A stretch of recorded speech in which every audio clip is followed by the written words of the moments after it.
how to do a regression in advanced conversational hypnosis.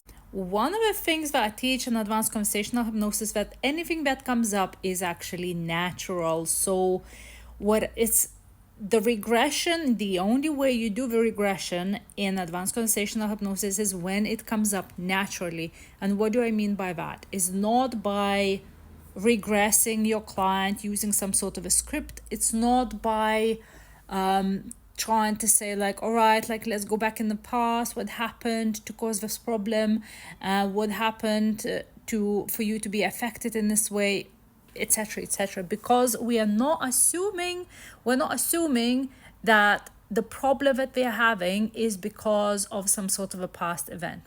So I'm going to give you a little bit of an example what I mean by the spontaneous regression. One of my clients recently, she's had a driving anxiety, and when I've asked her what she was feeling and when she went full on into emotional trance method, and that is something that I teach in Advanced Conversational Hypnosis course as well, she basically straight away went in to a past scene.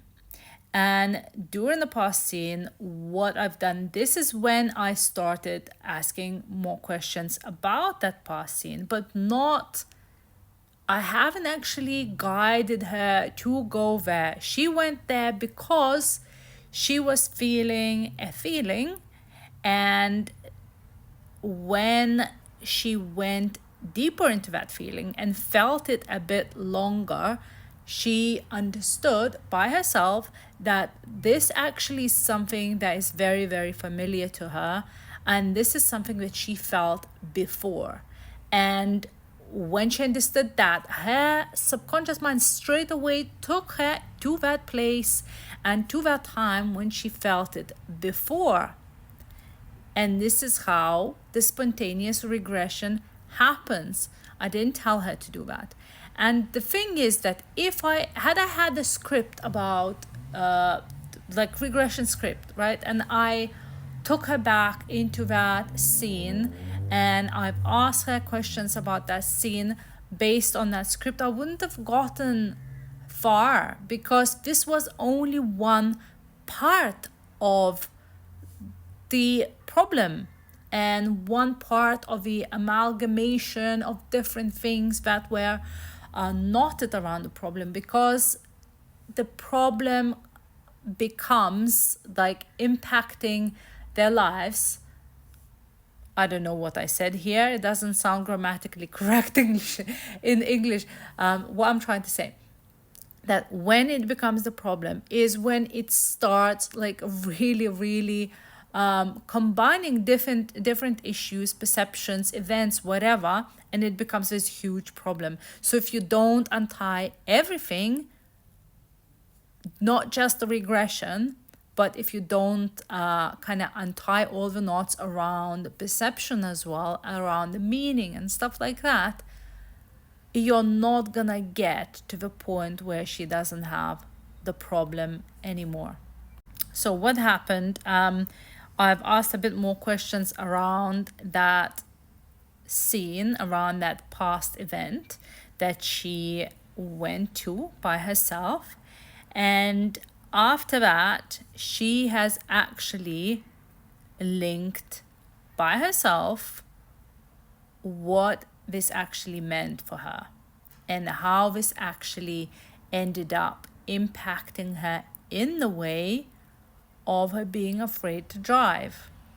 So it's nothing, it's not to do with the driving. It never is. It's actually to do that with that past event that she wouldn't have seen if you were like just to read her a drive calmly kind of a script. She needed to go there in order that she can release that feeling that she felt every time she was driving that was actually from before. And after that, we've also untied a lot of different perceptions and little thoughts. So, and this is where it becomes very interesting. You would think that, oh, okay, the emotion has been dealt with, we've regressed into the past, and that is it, right? But it wasn't it, because after that emotion, she also had different, like, little thoughts around the driving issue, and that had nothing to do with the regression, because these were just things that she thought about to justify her driving anxiety. And we needed to address those as well, because these are also as important. Okay, the whole of a traumatic event has been kind of processed, but the thoughts that she'd put kind of almost on top of that, they were still there. So we needed to address these thoughts, like, what if this happens on the road, or what if that appears out of nowhere, etc., etc. Or, like, what if I can't change the gear on my car? Like, it comes to that sort of detail. And if I just done the regression, I would have never untied the whole of the problem. Or if I just read a script to her, or visualization about how amazingly she's driving, how calmly she's driving, that would have never touched the part of the regression. So I hope this all makes sense. And if it doesn't, I welcome any questions, literally any questions. The more questions, the better, because I can do more videos on this, and I can, tell you a bit more and show you different examples of these things occurring in your sessions with your clients.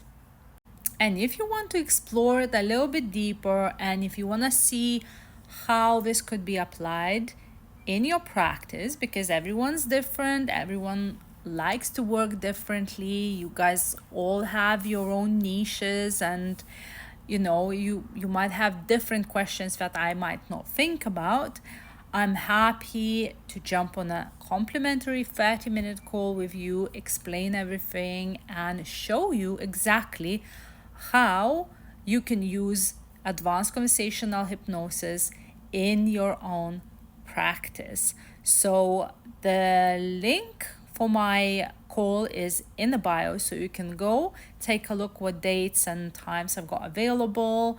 I'm actually pretty busy at the moment, but if you can't find the time, I'm happy to sometimes work in the different hours and stuff like that. So just drop me a DM, and I can either find you a different time, or we can just talk through in the voice notes if that feels a bit more aligned with you.